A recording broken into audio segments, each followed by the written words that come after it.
buenas a todos, la verdad qué alegría poder estar un jueves más, en este caso, un día más de la semana. Y antes, bueno, de verdad saludar a todos los que estáis conectados, a familia rockera, saludamos también a toda la familia y la iglesia en Castellón, saludamos a Quintanar, saludamos a los hermanos de Remar y bueno, a todos los que están conectados y estáis viendo también este estudio.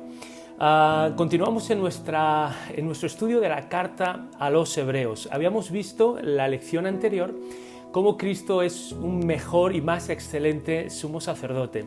Y hoy vamos a terminar el capítulo 5, los últimos versículos del 11 al 14, y luego veremos todo el capítulo 6. Y así de entrada, para que tengamos como un bosquejo en nuestra mente de qué es lo que vamos a hablar. Pues mira, si yo te lo tuviera que intentar resumir y concretar en 3 aspectos, serían los siguientes. Y voy a empezar del final, como en algunas películas que empiezan por el final, voy a empezar por el final, luego el medio y al principio. Vamos a ver 3 grandes bloques. El primer bloque tiene que ver con esa seguridad que tenemos en Dios, en Cristo, para nuestras vidas, para nuestra salvación, para ese proceso de crecimiento, de madurez, de santificación, hasta ya sea que el Señor regrese o nosotros vayamos con Él. Así que hoy vamos a ver en esa seguridad que nosotros como creyentes podemos tener. Segundo bloque, vamos a hablar acerca de una advertencia, probablemente la advertencia más solemne que hay en contra de la apostasía y el peligro que hay de deslizarnos y de apartarnos del Señor. Y el tercer bloque que vamos a ver tiene que ver con cómo Dios nos demanda esa responsabilidad para perseverar y para continuar en ese proceso que decía al principio de crecimiento, de madurez, de santificación, de no estar en pañales, de no ser un bebé en Cristo Jesús. Así que fijaros, estos 3 grandes bloques. El tercero, por orden, sería la seguridad divina o la seguridad que tenemos en Dios. El segundo bloque que vamos a ver es la advertencia divina que Dios nos da en contra de la apostasía. Y el primer bloque, que es con el que vamos a arrancar ahora mismo, tiene que ver con la demanda, esa demanda divina, esa demanda de Dios que pone sobre nuestras vidas, pues para no estar en pañales, para no tener siempre un estado pueril, infantil, de bebé. Y para eso, bueno, lo mejor que podemos hacer es leer la propia carta, la propia epístola, en el capítulo 5, ahí lo verás proyectado, capítulo 5, y simplemente yo voy a ir leyendo y los voy a ir comentando sobre la marcha porque nos va a ayudar a hilar todo esto de una manera muy buena. Así que Hebreos, capítulo 5, versículo 11, dice: acerca de todo esto, recordáis cómo Jesús era un mejor y más excelente mediador, sumo sacerdote, de hecho el único que podía serlo. Ya se nos explicó de una manera muy buena y muy correcta la semana pasada con Félix. Dice, acerca de todo esto tenemos mucho que decir, dice, o sea, podemos profundizar y podemos seguir hablando de todo esto. Dice, el problema, dice, y difícil de explicar. Ahora, no tanto por el contenido y no tanto por la explicación en sí, sino es la afirmación. Dice, ¿por qué es difícil de explicar? Dice, ¿por qué a veces no entendemos las cosas? ¿Por qué a veces no comprendemos las cosas? No está tanto en que el evangelio sea complicado, no es tanto que las buenas nuevas sean complicadas, lo estamos viendo en los devocionales que estamos enviando de este autor A.W. Tozer, en el que Dios nos ha hablado de muchísimas maneras y que cualquier persona sin prejuicios, cualquier hombre con un sentido común normal y corriente, leyera la Biblia, la entendería perfectamente, especialmente el Nuevo Testamento entendería de qué se trata el plan de Dios y la salvación. Dice, entonces es difícil de explicar, no tanto porque el contenido sea muy complicado, sino nos dice el versículo 11, dice, por cuanto os habéis hecho tardos para oír. La palabra tardo significa lentos, difíciles, perezosos, torpes. Entonces es difícil de explicar no tanto por el maestro que sea malo, ni por el contenido que sea difícil, sino porque el receptor, el oyente, dice, de alguna manera se ha vuelto perezoso, se ha vuelto apático, se ha vuelto lento, se ha vuelto tardo en este caso para oír y escuchar. En hebreo la palabra oír, la palabra escuchar y la palabra obedecer son sinónimas. Entonces dice, cuando sois tardos para oír, está implicando tardos para obedecer. Deuteronomio, capítulo 6, ese gran mandamiento comienza con oye, oh Israel. Y cuando Dios demandaba esa obediencia, siempre utilizaba el verbo, dice, y escucharéis la voz del Señor, y escucharéis la voz de vuestro Dios. Así que sois tardos, lentos para oír, para escuchar, para practicar, para poner por obra, para obedecer, para aferrarse a esa explicación que se está dando de una manera clara y a ese contenido. Ahora dice, porque versículo 12, porque debiendo ser ya maestros, esto me suena mucho a 1 Corintios, ya lo empieza a introducir en el capítulo 2, en el capítulo 3 dice, es que deberíais ser, ¿qué? Adultos, grandes, maduros, y todavía seguís con cosas de niños, seguís con los potitos, con las papillas, y aquí dice, deberíais ser maestros. Y recuerda, porque esto nos va a ayudar mucho a entender el plan de Dios también para nuestras vidas, en esa madurez, en ese crecimiento, en esa fe que persevera y que va a través de esa fe que persevera, Dios va estableciendo ese proceso de santificación, que no es otro, sino el de transformación de nuestra vida, una vez que hemos sido salvos, en esa imagen y en esa semejanza de Cristo Jesús. Nuestra vida siendo transformadas y transformadas en nuestro interior, conformadas incluso en nuestras obras exteriores, en nuestros patrones, en nuestros esquemas, en nuestras conductas. ¿A la imagen de quién? Pues como ya no estamos en el mundo, ya no puede ser a imagen del mundo. Ahora estamos en Cristo, pues no puede ser de otra manera sino a imagen y semejanza de Cristo Jesús. Dice, después, versículo 12, después de tanto tiempo, dice, tenéis necesidad que se os vuelva a enseñar cuáles son los primeros rudimentos. Rudimentos simplemente significan las cuestiones básicas, el ABC de la fe cristiana, del Evangelio. Dice, los rudimentos en este caso de la palabra de Dios. Dice, y habéis llegado a ser tales que tenéis necesidad de leche y no de alimento sólido. Aquí, a ver, la pregunta, ¿es malo la leche espiritual? No es mala. ¿No es un alimento la leche espiritual? No, sí es un alimento.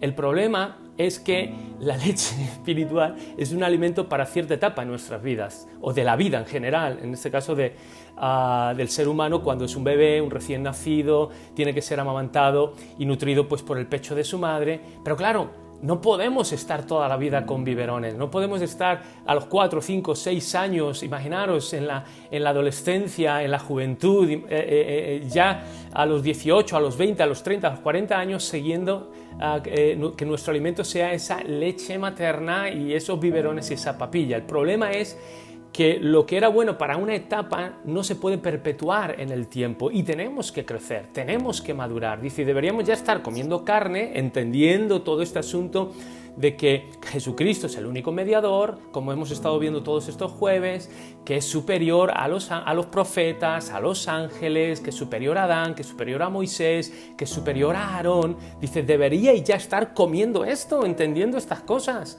Pues nada. Seguís con esa...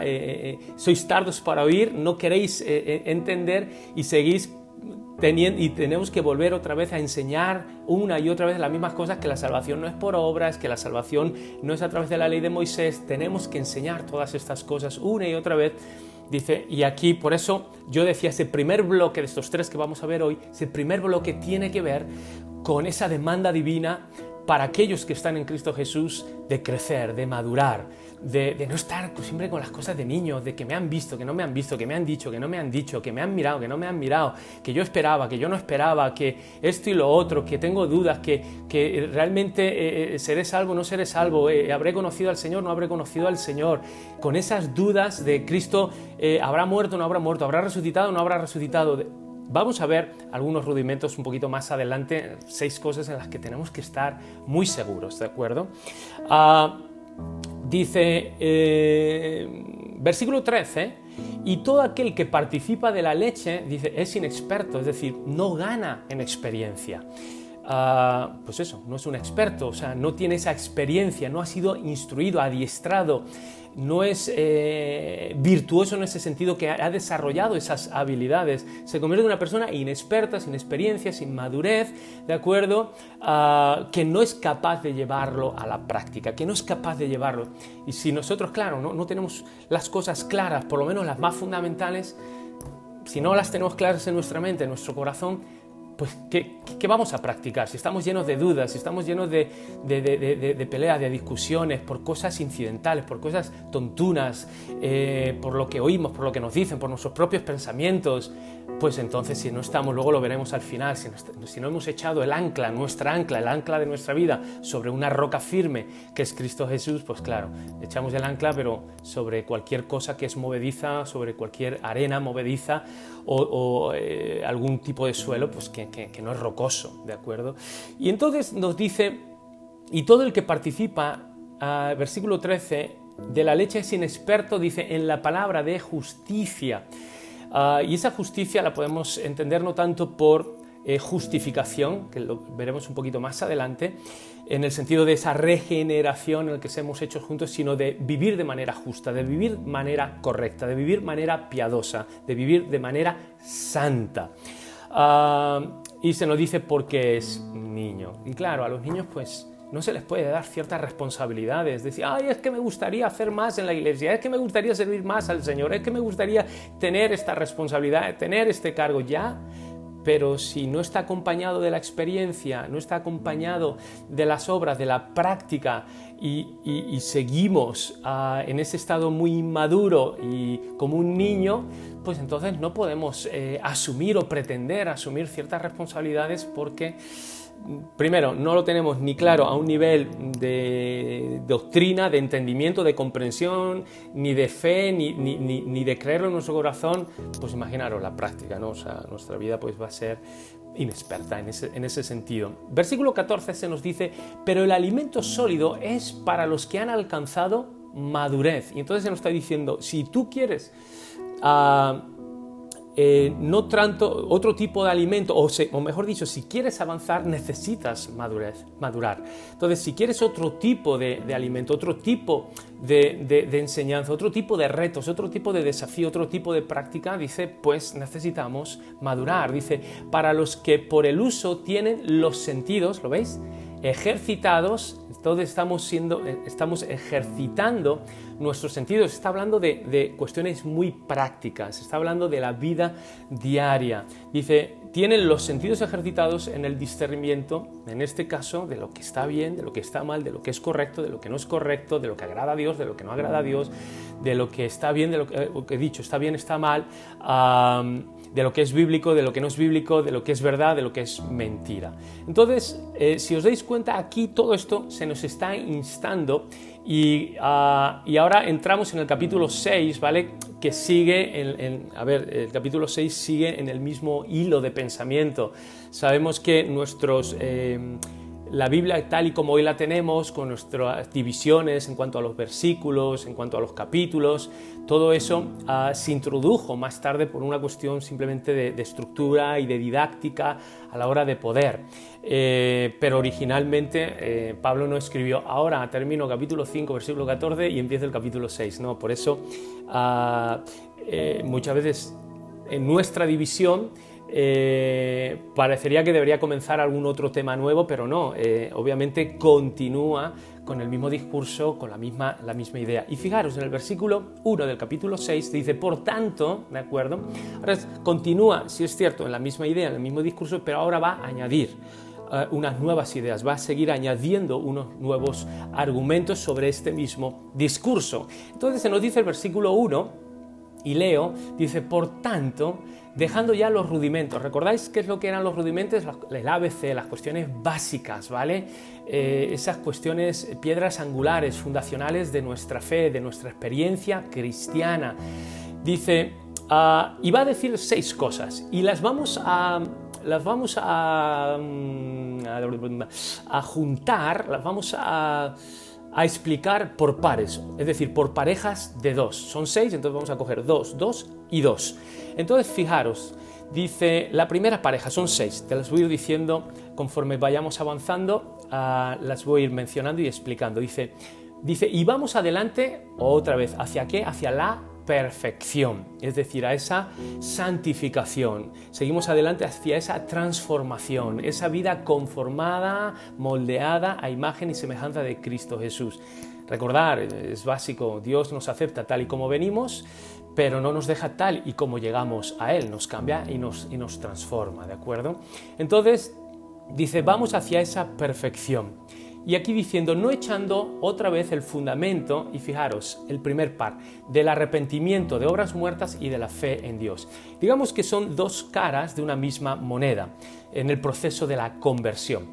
El arrepentimiento tendría ese aspecto negativo, y recordar que cuando hablamos en las enseñanzas, cuando decimos el aspecto negativo de algo, no estamos diciendo el aspecto malo de algo, sino estamos diciendo el aspecto de lo que no hay que hacer. Es una enseñanza que nos muestra algo que no debemos hacer o de lo que debemos renunciar. Y luego el aspecto positivo nos insta a que el negativo nos dice deja de hacer algo, el positivo te dice pues dedícate a hacer otra cosa. Entonces el aspecto son dos caras de una misma moneda que tiene que ver con la conversión.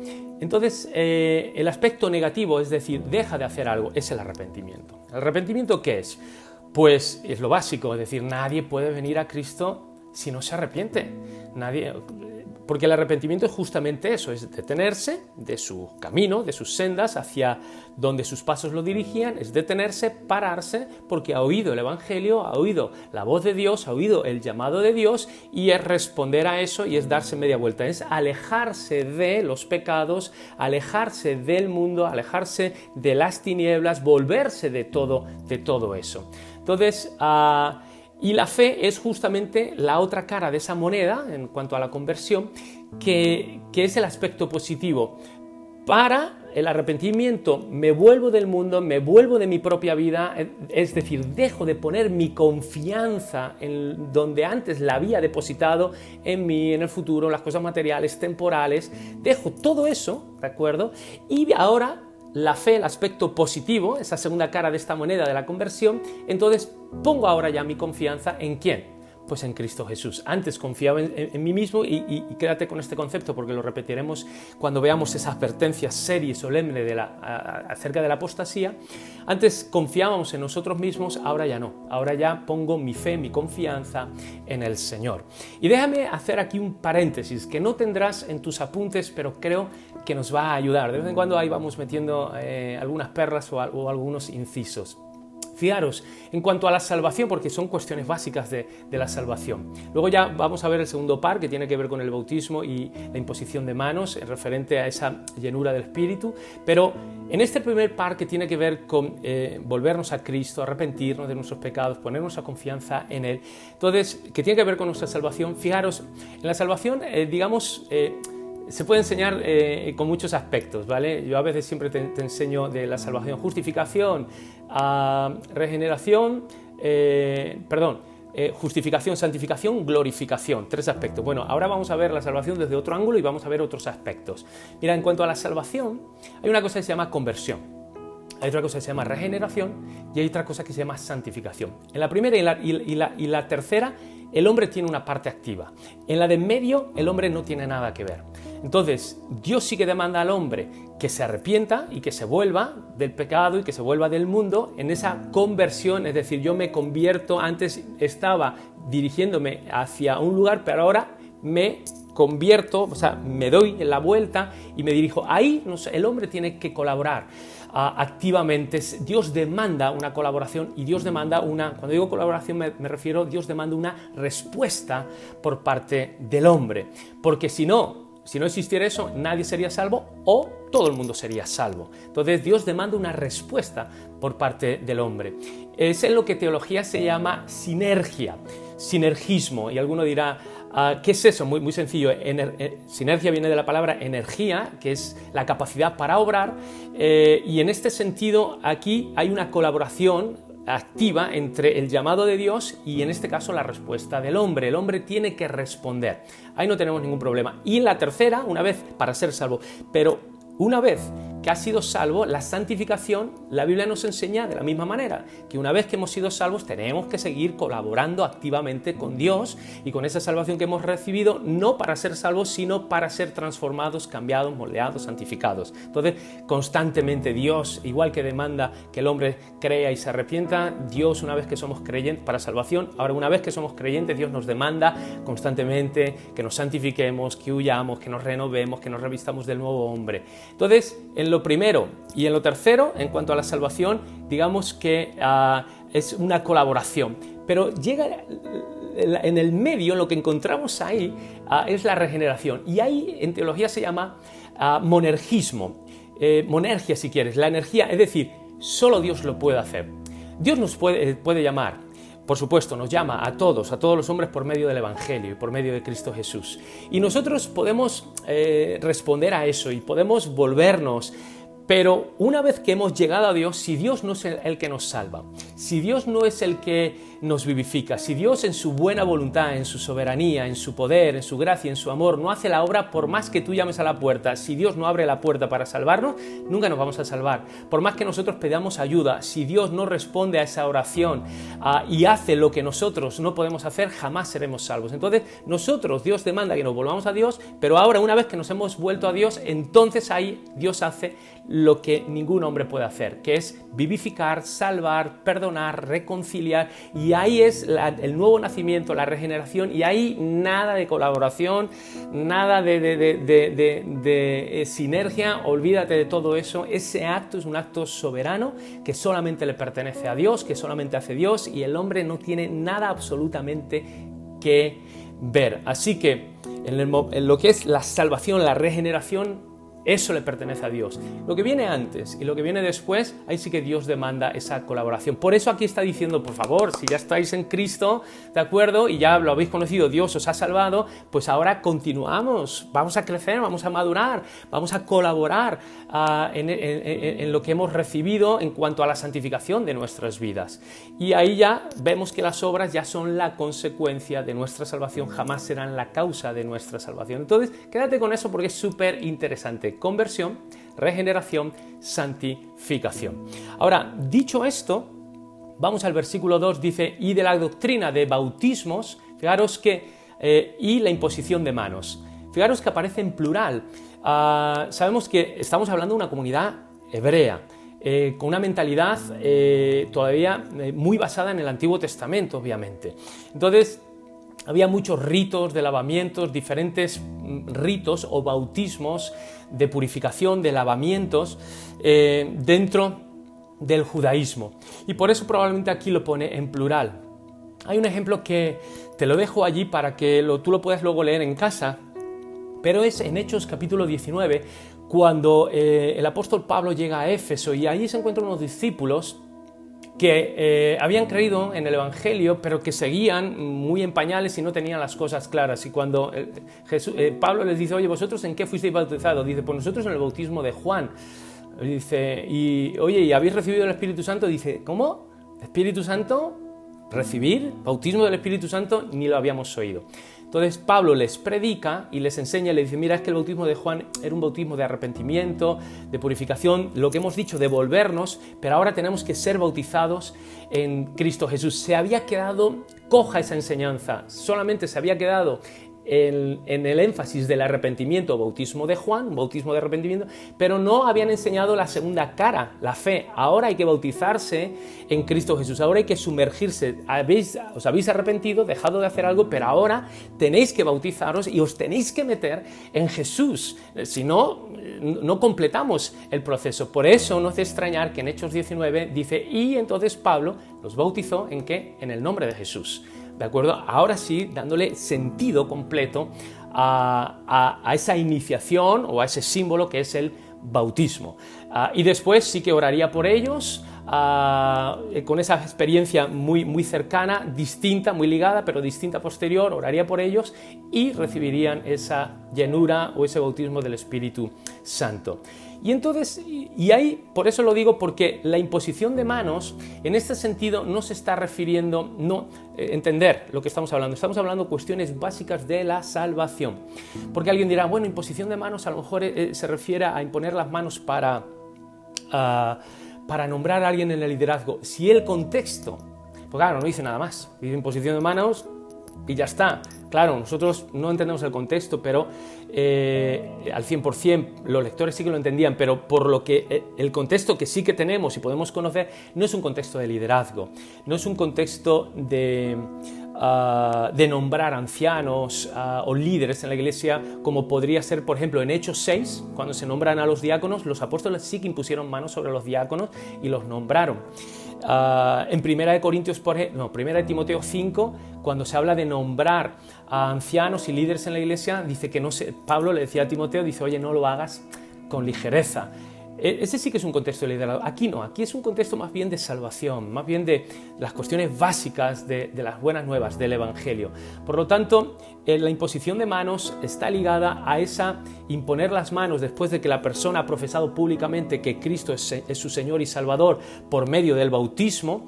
Entonces, la imposición de manos se refiere más bien a orar para que esas personas, una vez que han sido salvas y han sido selladas, regeneradas por Dios a través del Evangelio y del Espíritu Santo, pero sean llenas también, tengan esa vida llena y plena también en el Espíritu Santo. Y vemos cómo en Hechos, en repetidas ocasiones, después de que la gente había creído, había sido salva, los apóstoles imponían manos sobre ellos y recibían el Espíritu Santo y eran llenos.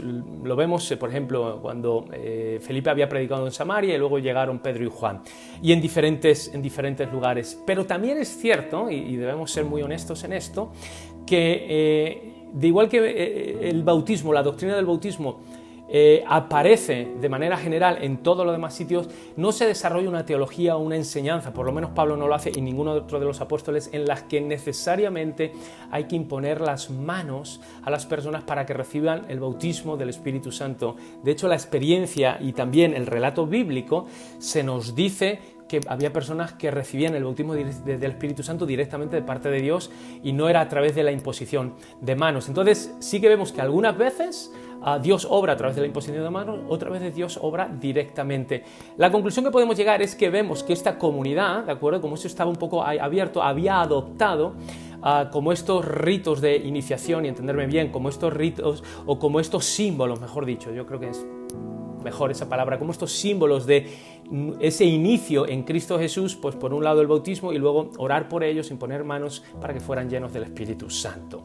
Y luego en el versículo, seguimos el tercer par, versículo 2 dice, y de la resurrección de los muertos y del juicio eterno. Y aquí es importante que entendamos esto, porque nos va a servir muy bien cuando ahora entremos así que de lleno al tema de la apostasía y de la advertencia.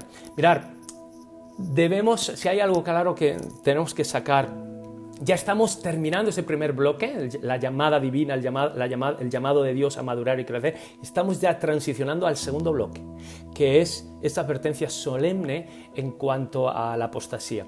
Y aquí hay algo que debemos entender.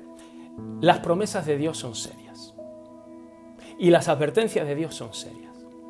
No nos podemos tomar a la ligera las promesas de Dios ni las advertencias de Dios. No nos podemos reír de las promesas de Dios, no nos podemos reír tampoco de las advertencias de Dios. Porque si no fueran serias y si no fueran verdad, si no fuera verdad que vamos a resucitar de entre los muertos y si no fuera verdad que va a haber un juicio eterno, ¿sabéis quién es el que se estaría riendo de nosotros? Dios. Si no fuera verdad esas promesas y no fueran verdades esas advertencias, Dios se estaría riendo de nosotros. Vendríamos a dar lástima. Pablo dice, seríamos dignos de la más grande o de la mayor de las conmiseraciones. Si la resurrección no es verdad, 1 Corintios 15, ahí lo tienes, dice, ¿en qué estamos creyendo? ¿En qué hemos creído? Nuestra fe está hueca, está vana, no sirve para nada. Está, te digo, vacía. Y es Dios el que se estaría burlando de nosotros. ¿Por qué? Porque nos estaría nos estaría manipulando, nos estaría diciendo, nos estaría engañando. Dios vendría a ser un engañador y un manipulador, aparte de un chantajeador que lo veremos un poquito más adelante. ¿Por qué? porque si Dios nos dice, oye, cree en mí, porque al final te voy a dar vida eterna, y Dios está diciendo, lo único que me interesa es que tú creas en mí, pero al final no te voy a salvar y no va a haber una resurrección, ¿qué tipo de Dios es ese? Dios estaría burlando de nosotros, estaría riendo de nosotros. Nadie creería en ese tipo de Dios. Por lo tanto, las promesas de Dios son serias. No nos podemos reír de ellas. No nos podemos burlar de ellas, porque son serias. Y son serias, lo vamos a ver, porque Dios las ha fundamentado en dos cosas. Pero ese es el tercer bloque. Dos cosas inamovibles. Te lo dejo ahí de gancho para que termines y no te desconectes y termines con este mensaje y termines toda la enseñanza de hoy. Pero debemos tomarnos con esa seriedad, porque Dios se lo toma en serio, porque Dios es fiel y verdadero. De la misma manera sus advertencias. O sea, Dios si advierte de algo es porque es algo real. Y debemos tomarnos muy seriamente las advertencias de Dios. Igual que yo abrazo las promesas, tengo que abrazar con seriedad y con solemnidad las advertencias de Dios, porque si no, Dios se estaría riendo de nosotros, sería un manipulador, un engañador. Es decir, Dios estaría usando el engaño y la mentira para lograr un fin. Y eso haría que Dios se manchara sus manos, su ser, su naturaleza pura, santa, perfecta, del engaño y de la maldad. No puede ser. Si Dios nos está diciendo, oye, como te apartes y no perseveres, al final te vas a endurecer de tal manera y no vas a poder volver al Señor y no te vas a poder volver a arrepentir. Y si no perseveras en todo esto, tu final va a ser un final de destrucción y no es que nos está asustando, sino que nos está advirtiendo. Si todo esto no fuera real y no fueran advertencias reales, entonces Dios estaría usando como los padres hacemos mal con nuestros hijos, o hacíamos mal con nuestros hijos cuando eran pequeñitos. Como no hagas esto te voy a castigar, cuando nosotros sabíamos que no lo íbamos a castigar. O va a venir el coco, o va a venir el hombre del saco, y va a venir tal. Y usamos las advertencias y usamos el engaño para manipular, para chantajear, para conseguir el control sobre nuestros hijos en cuanto a cierta actitud o en cuanto a cierto comportamiento. Por lo tanto, debemos tomar seriamente las advertencias de Dios. En todo, ¿de acuerdo? En todo, siempre el defecto estará en el hombre y la responsabilidad siempre estará en el hombre. Porque si el hombre no era creyente, el hombre, si no es creyente, no será por un defecto de Dios, es decir, no será por un defecto de que Cristo no haya dado su vida por él, sino que ese hombre no quiere entregar su vida al Cristo que dio su vida por él y que no quiere creer, ¿de acuerdo?, en el Cristo, en el Evangelio, que nos muestra que Cristo dio su vida por nosotros. Así que si el hombre no quiere ser salvo o no es salvo, no es porque Dios no quiera que sea salvo, sino porque ese hombre o esa mujer, esa persona, no quiso ser salvo. De la misma manera, si alguien no persevera, no es porque Dios tenga un defecto, sino porque esas personas, ¿de acuerdo?, le dieron lugar a ciertas cosas en su vida que lo apartaron. Y aquí el autor de los Hebreos nos está hablando justamente de eso, para que tomemos con seriedad esta advertencia.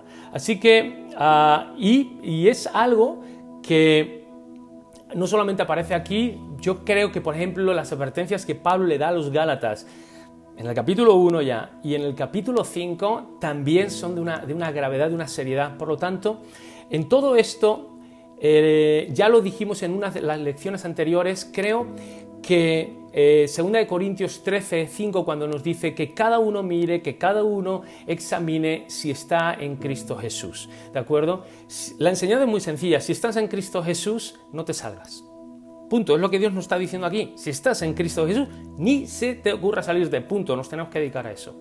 Ahora, si no estás en Cristo Jesús, la advertencia es: tienes que estar en Cristo Jesús.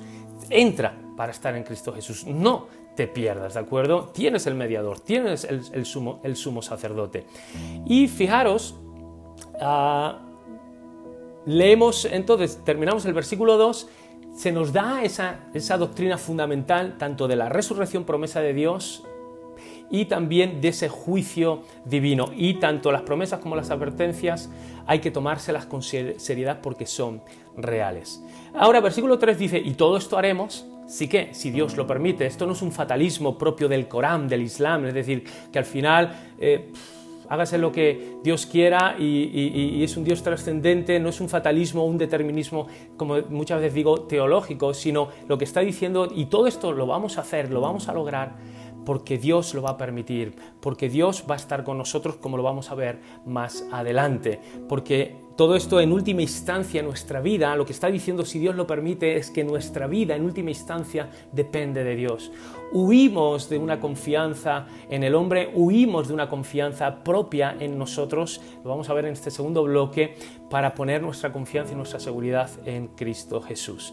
Y ahora sí que entramos en el versículo 4. Dice, porque es imposible, luego vais a tener todas las referencias de los versículos en los apuntes que os vamos a pasar, pero dice, es imposible que los que una vez fueron iluminados, es decir, se habla claramente de lo que es la luz en Cristo, de venir a esa luz, de ser iluminados. En este caso, yo soy la luz del mundo, de ver el Evangelio, de ver y conocer a la persona de Cristo. O sea, la apostasía, obviamente, y la advertencia de esta apostasía no es con gente ignorante. Vamos a ver 3 claves muy interesantes, pero no es con gente ignorante que no ha conocido al Señor. No, la apostasía viene para aquellos que han oído, que han conocido del Evangelio y que lo rechazan, ¿de acuerdo? Y que no lo aceptan. Entonces dice, oye, si tú has visto y has conocido la luz de Cristo y has sido alumbrado por Cristo, ¿de acuerdo?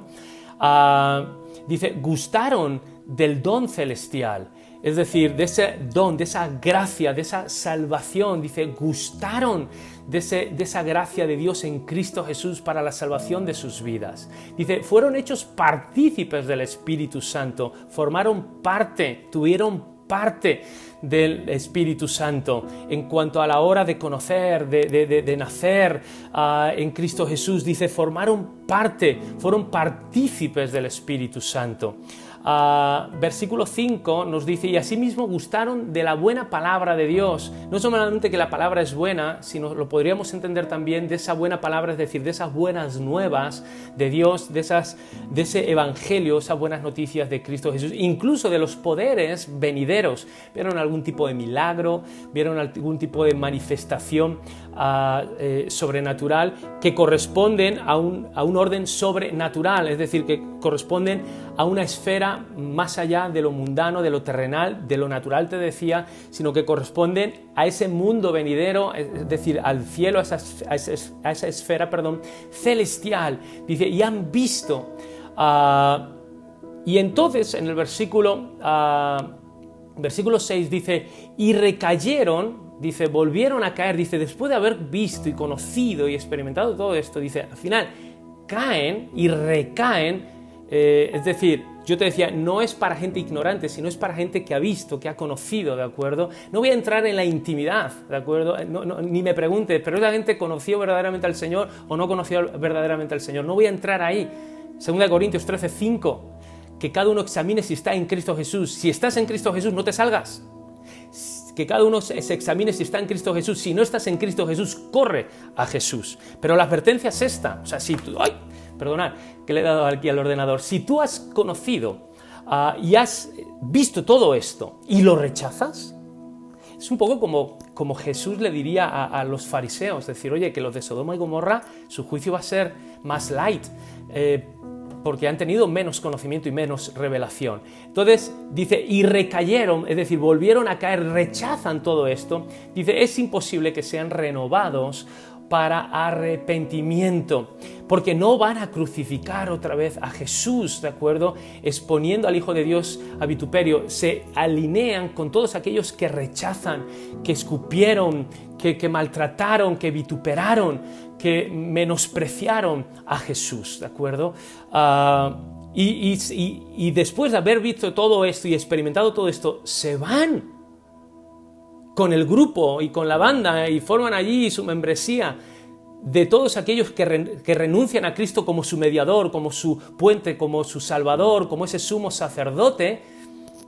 Entonces, claro, con razón Pablo le diría a los Gálatas, si es que como volváis otra vez a la ley para todo esto, de la gracia habéis caído y de Cristo os estáis desligando. Y el final es un final de maldición y de destrucción. Dice, crucificando de nuevo para sí mismo al Hijo de Dios, exponiéndole otra vez a vituperio. Sería un doble pecado, junto con el pecado de la incredulidad, luego ese pecado de voluntariedad, es decir, era incrédulo, pero he visto, he conocido, he gustado, he participado. Ya no puedo decir que soy incrédulo. Ya no puedo decir que no puedo creer. ¿Y ahora lo rechazo? ¿Entendemos por qué es tan severo? Porque es un doble pecado, es un doble agravio, es una doble ofensa. Por eso es tan terrible. Entonces, el énfasis, y aquí en vuestro manual vamos a ver 3 enseñanzas. La primera es que todo esto no es un pecado puntual, sino que es todo un proceso, que al final uno llega a rechazar. Pablo también lo diría cuando habla de la apostasía en 1 Timoteo habla de aquellos que naufragaron de la fe, ¿de acuerdo?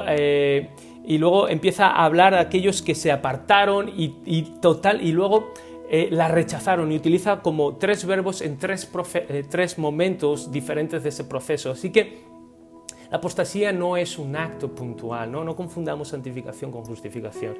La apostasía no es he pecado, me voy al infierno. No se trata de eso. Estamos hablando de todo un proceso de esta gente que ha visto, que ha conocido y que al final lo rechaza. Y eso es todo un proceso lo rechaza de una manera ostensible, patente. Y desgraciadamente lo hemos visto muchas veces o en la iglesia o en personas cercanas que han sido amigos nuestros, que lo profesaron, que lo confesaron, que lo vivieron, que participaron, que experimentaron, y se han apartado del Señor y se han vuelto al mundo y lo han rechazado. Y oramos que sea un enfriamiento y que no sea una apostasía, porque el otro énfasis que debemos entender no es tanto que Dios no quiera salvarlos, sino que no pueden ser vueltos al arrepentimiento porque se han alejado tanto de Dios y se han endurecido tanto que ya no quieren arrepentirse. Por eso va a ser imperdonable, no quieren arrepentirse, no quieren volverse al Señor. Por lo tanto es imposible. Es un poco lo que diría en Romanos 2. O sea, después de que el hombre vio a Dios y tiene la revelación de Dios en la creación, en sus conciencias, y luego, fijaros, en Cristo Jesús, lo rechazan, dice que el Señor los entrega, dice, es lo que queréis, el Señor levanta la mano y los entrega a esa mente oscura, entenebrecida, ese corazón duro, entonces, y que resulta en toda una cantidad de pecados, ¿no? Y de abominaciones. Es el hombre que no quiere volver y Dios los ha entregado, ha levantado su mano y es imposible que se vuelvan, no tanto porque hay una carencia, una falta de gracia o de amor de Dios, sino por un grado excesivo, total, pleno, voluntario del hombre que no quiere volver otra vez al Cristo después de haber conocido todo esto. Entonces por eso dice, y recayeron otra vez. Dice, es imposible que se vuelvan para el arrepentimiento, por lo que he explicado. No quieren, no van a volver, no quieren. Y esta advertencia es seria, que Dios nunca levante su mano de nuestras vidas, ¿de acuerdo? Al grado que nos hemos alejado tanto que ya no queremos volver y parece que ya no nos podemos asir de la mano de Dios por ningún sitio, ni podemos ni queremos. Y luego lo explica muy bien en el versículo 7 y en el versículo 8 dice, porque la tierra que bebe la lluvia, que muchas veces cae sobre ella, produce hierba provechosa a aquellos por los cuales es labrada, recibe bendición de Dios. Pero la que produce espinos, abrojos, es reprobada está próxima a ser maldecida a fin de ser quemada. Entonces nos está diciendo, la lluvia es buena, es una bendición de Dios, es un regalo de Dios, y al final la tierra va a producir buenos frutos o malos frutos. Los buenos frutos nos va a indicar que el propósito de la lluvia, y cuando digo lluvia me refiero a salvación, gracia de Dios, Cristo Jesús, ¿de acuerdo? Las buenas nuevas. Cuando produce buenos frutos es que se está cumpliendo la voluntad de Dios y el propósito original de Dios. Cuando producen malos frutos es porque la gente lo ha rechazado y en lugar de aprovechar ese don divino, ese don de Dios, esa lluvia, esa gracia para la salvación, pues no la aprovechan. ¿Y qué es lo que produce? Malas hierbas, espinos, abrojos, y las malas hierbas, espinos y abrojos al final, se nos dice también en Juan 15, solo se termina para ser quemado y para ser destruido. Por lo tanto, repito, 2 de Corintios 13:5, que cada uno mire y examine si está en Cristo Jesús. Si estás, no te apartes, la advertencia es muy seria, igual que la promesa. Hay que tomársela con esa seriedad y solemnidad. Y si no estás en Cristo Jesús, te has examinado y dices, pues yo no estoy, corre a Cristo Jesús para la salvación, ¿de acuerdo? Y Él hará lo que es imposible para ti, salvarte, perdonarte, lo que es la regeneración, te decía. Así que todo esto produce ese don de Dios, que es esa lluvia, esa salvación, produce dos tipos, ¿de acuerdo? Y lo ilustra de esta manera. Y fijaros, en el versículo 9 dice, pero en cuanto a vosotros, oh amados, es la primera y la única vez que el autor de la carta a los hebreos les llama como amados. Y fijaros, qué interesante, porque la advertencia de la apostasía es algo general, no lo puntualiza, y no lo personaliza. Pero el tema del amor y el tema de lo que vamos a ver de la seguridad sí que lo puntualiza. Entonces, como ese amor de Dios es para todos, pero también es íntimo y es escogido para personas que forman parte de la familia de Dios, que han oído el Evangelio, que han oído el llamado, han respondido, han sido salvadas y forman parte de ese pueblo amado y escogido de Dios. Entonces, me llamó mucho la atención porque la advertencia es general, no está personalizada. Aquí sí. Dice, pero fijaros, el amor de Dios. Dice, pero en cuanto a vosotros, y marca una distinción como diciendo, no estáis en ese grupo, no estáis en esa fase, ¿de acuerdo? Entonces dice, pero en cuanto a vosotros, oh amados, dice, estamos persuadidos que hay cosas mejores, ¿de acuerdo? Ya te he dado la advertencia, ahora viene el tercer, hemos terminado el segundo bloque, ahora viene el tercer bloque, la seguridad que tenemos en Dios, ¿de acuerdo? Pero en cuanto a vosotros, versículo 9, dice, oh amados, estamos persuadidos de cosas mejores, que pertenecen a la salvación, aunque hablamos así. Dice, entonces, aquí ya, dice, estamos convencidos que para vosotros y vuestro futuro y vuestro destino son cosas muchísimo mejores que pertenecen a la salvación. Lo otro pertenecían a la apostasía, a los que se condenan, a los que se pierden, ¿de acuerdo? Sigo leyendo de la Escritura. Versículo 10 dice, porque Dios no es injusto para olvidar vuestra obra y el trabajo de amor que habéis mostrado hacia su nombre, habiendo servido a santos y sirviéndoles aún. Es una comunidad judía, hebrea, y el autor está diciendo, sabemos, vosotros sois amados y amados de Dios, y hay un mejor fin, porque pertenecéis a esa familia, porque pertenecéis al reino de Dios, porque pertenecéis a los que sois salvos. Dice, entonces, fijaros, esa salvación se manifestaba de dos maneras. Dice, Dios nunca va a olvidar dos cosas, el amor que le habéis mostrado a Él, primeramente a Dios, y luego también a los hermanos, es la ley de Cristo. Yo creo que aquí el autor está contrastando, haciendo una distinción, un contraste entre la ley de Moisés y la ley de Cristo. La ley de Moisés que no nos puede salvar, ¿de acuerdo? Y la ley de Cristo que lo que se nos dice y que se resume en, primero, amar a Dios con todo nuestro corazón y luego amar a nuestro prójimo como a nosotros mismos.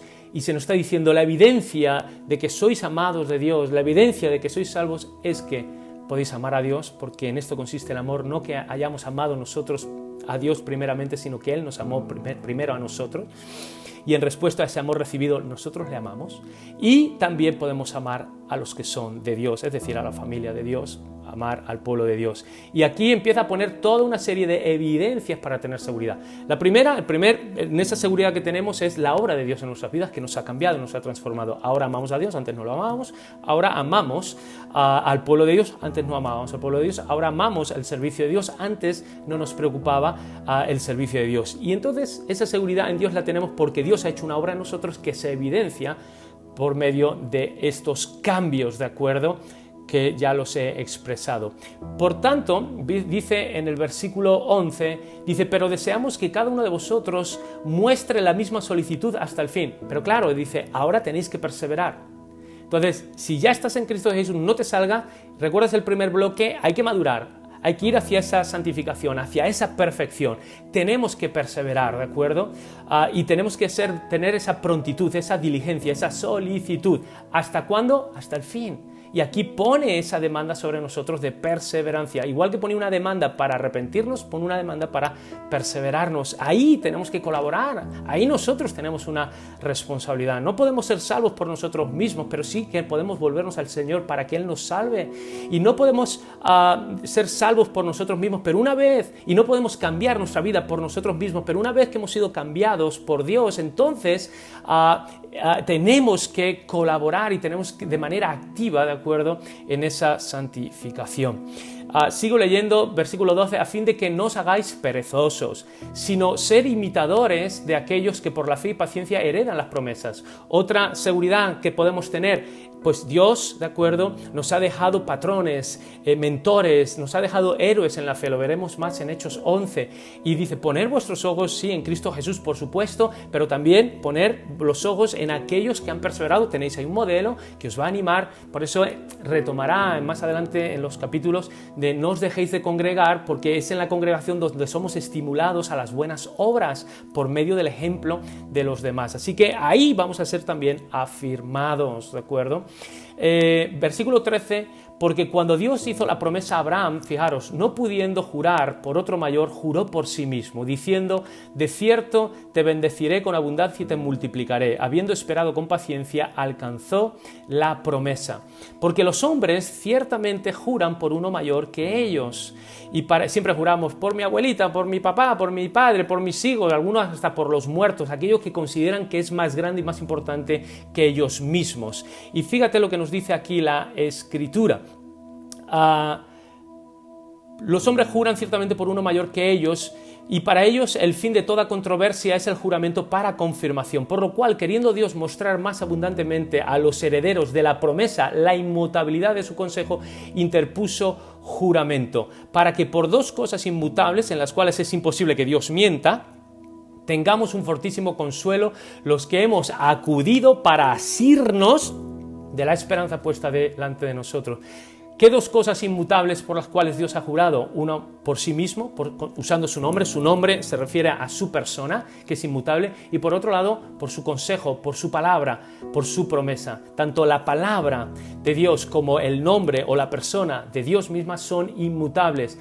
Y cuando tú y yo siempre juramos por algo, pero claro, Dios cuando tenía que jurar, dice, mira, lo voy a jurar para que sea una promesa solemne, fiel, darle ese sello de inmutabilidad, de seguridad, de certeza.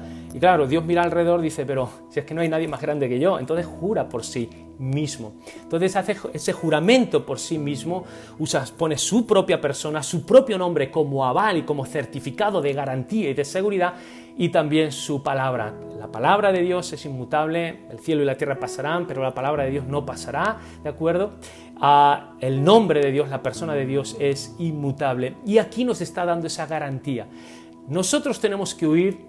F.F. Bruce lo diría, y otros autores, pero siempre hay una desconfianza en nosotros mismos. Como creyentes verdaderos siempre vamos a tener temor de nosotros mismos, miedo de nosotros mismos, decir, ¿y si caigo y si me deslizo? Pero juntamente con ese temor y desconfianza en nuestras propias habilidades, el creyente verdadero desarrolla una confianza y una seguridad en Dios. Lo que yo no puedo hacer, Dios lo hace. En lo que yo no me puedo mantener, Dios me mantiene. En lo que yo no puedo perseverar, Dios me ayuda a perseverar. Nos asimos de esa gracia de Dios, y la gracia de Dios nos ayuda también a continuar y a perseverar hacia adelante. Entonces, de igual manera que cada vez, cuando ya seamos viejitos y tengamos 30, 40, 50 años de cristianos, terminaremos con una absoluta 100% desconfianza en nosotros mismos, y terminaremos siempre con una mayor creciente, no sé si llegaremos a esa perfección del 100%, pero por la gracia, ¿no?, y la asistencia del Espíritu Santo, a una creciente y una completa, ¿de acuerdo?, dependencia y seguridad en esa gracia de Dios para con nosotros. Te lo repito, 2 Corintios 13:5, mira, examina si estás en Cristo. Si estás en Cristo, no te salgas, persevera, Dios te va a ayudar. Si no estás en Cristo, corre a Él para ser salvo. No puedes, pero Dios te va a ayudar. También me encanta esto. Y dicho esto, ¿de acuerdo?, como Dios, fijaros, o sea, es tan solemne, igual que la advertencia era gravísima, aquí la promesa es tan seria. O sea, Dios ha puesto su persona, su nombre y su palabra. Te doy mi palabra, como tantas veces decimos, como aval, como garantía personal de que podemos tener esa certeza y esa seguridad. Y ya termino, ¿de acuerdo?, diciendo, dice, para que por dos cosas inmutables todo esto fuera hecho. Versículo 19, lo cual tenemos como segura y firme ancla del alma, que penetra hasta dentro del velo, o sea, que nos lleva a la presencia de Dios, a ese lugar santísimo. Luego lo más adelante explicaremos más esto en los siguientes capítulos. Versículo 20, donde Jesús entró por nosotros como precursor. Es decir, a veces a Jesús se le llama las primicias, el primero de muchos, aquí el precursor, que quiere decir el que abre el camino, el que cursa, el que va previo y que va abriendo ese curso, ese camino, esa senda, ¿de acuerdo? Jesús, siendo ese precursor, hecho sumo sacerdote, retomamos, es el mediador único y suficiente, pero ya no según la orden levítica o de Aarón, sino la orden nueva de Melquisedec. Y termino con esta ilustración que nos da aquí. Si tú fueras un marinero, el capitán de un barco, y tuvieras que echar el ancla, no la echarías sobre la arena, ni sobre el cieno, que no te va a sujetar, sino la echarías sobre ese fondo rocoso, sobre las rocas. Y aquí el autor nos está diciendo, si nosotros, nuestra vida, que simboliza ese barco, y nosotros, claro, que estamos al frente y somos responsables en ese sentido, tenemos que asegurarnos que echamos el ancla sobre un fondo no movedizo, arenoso, sino sobre la roca que es Cristo Jesús. Y no hay otra roca que pueda en la que nuestra vida pueda estar segura para nuestra salvación, ¿de acuerdo? Para acudir a Él, para ser salvos y para perseverar hasta el final. Esa roca sobre la cual el ancla de nuestra vida, de nuestra alma, se fija, es Cristo Jesús. Y por eso podemos tener esa seguridad. Y hemos terminado estos 3 bloques, ¿de acuerdo? Esa seguridad divina, esa advertencia divina y esa también responsabilidad o esa demanda divina acerca de la responsabilidad que pone sobre nuestras vidas. Señor, gracias por este día, gracias por esta tarde, este estudio, Señor, que tu palabra que es viva y eficaz, Señor, ahonde y penetre en nuestras vidas, Señor, a tal grado, oh Dios, que todo esto, Señor, sigue moldeando a Cristo Jesús en nuestras vidas. Gracias, Señor, por salvarnos. Gracias por tu buena voluntad, Señor. Gracias, Señor, Señor, que podemos seguir creciendo y madurando, Señor. Gracias por poner estas advertencias sobre nuestras vidas, porque tú nos adviertes. Porque si no nos advirtieras, entonces también de alguna manera nos estarías engañando, no nos estarías diciendo cuál es el peligro. Y gracias, Señor, porque todo esto nos hace ser muy, muy responsables, Señor, para cuidar, como Pablo diría, con temor y temblor la salvación que hemos recibido. Y gracias, Señor, que ahí podemos estar anclados y fijados en Cristo Jesús. Te bendecimos, Señor, ayúdanos a valorar todo esto y también a compartirlo y a transmitirlo a mucha gente que no te conoce, en el nombre de Jesús. Amén, amén y amén. Pues hemos terminado este estudio, que Dios te bendiga y te emplazo o os emplazamos a las siguientes reuniones, los siguientes estudios de la carta a los Hebreos.